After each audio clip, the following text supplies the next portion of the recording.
অনেকে দাড়ি নিয়ে আমাকে প্রশ্ন করেন যে আপনি অন্যদের মতো লম্বা দাড়ি রাখেন না কেন। আমি বলেছি যে দেখুন, দাড়ি প্রসঙ্গটা নিয়ে আমি কিন্তু দাড়ির বিরোধিতা করছি না, সাবধান। দাড়ির অসঙ্গতি নিয়ে আমি কোনো কথা বলছি না। দাড়ি পুরুষের পৌরুষ সৌন্দর্য। রাসূলুল্লাহ দাড়ি রেখেছেন, রাসূলুল্লাহ আরবের লোক, আরবের খেজুর খেয়েছেন। আপনি সুন্নত হিসেবে আপনি সেটা ফলো করতে পারেন, অসুবিধা নেই, আপনি উপকৃত হবেন, সওয়াব হবে। কিন্তু আমি বলেছি আমাদের জন্য বাধ্যতামূলক হলো আল্লাহর বিধানের আনুগত্য করা, আল্লাহর হুকুমের আনুগত্য করা। আমাদের যে রাষ্ট্রটা চলে, যে রাষ্ট্র ব্যবস্থাটা চলে, এটা ব্রিটিশের আইনে চলছে।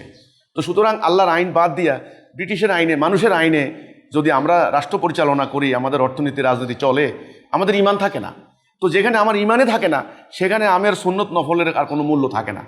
সেজন্যে আমি বলেছি দাড়ি আপনাদের রাখেন, আমার কোনো আপত্তি নেই, কিন্তু আগে আল্লাহর আনুগত্য করেন, আল্লাহর কোরআনের আইন মানেন। এটা যখন প্রতিষ্ঠা করবেন তখন পর্যায়ক্রমে আপনি সুন্নত নফল মুস্তাহাব সেগুলি আপনি ফলো করতে পারবেন, এতে কোনো অসুবিধা নেই। কিন্তু এখন যারা দাড়ি রাখছেন না, তাদেরকে যদি আমি দাড়ির শর্ত দিয়ে দিই, তিনি কিন্তু দিন প্রতিষ্ঠার কাজ করবেন না। তিনি মনে করবেন দাড়ি রাখলেই আমার কাজ হয়ে গেল। এটাই হলো আমার কথাটা। কাজে আমি দাড়ির কোনো অশ্রদ্ধা করছি না, অসম্মান করছি না। আমি বলছি আল্লাহর বিধানটা আগে, আল্লাহর হুকুমটা আগে।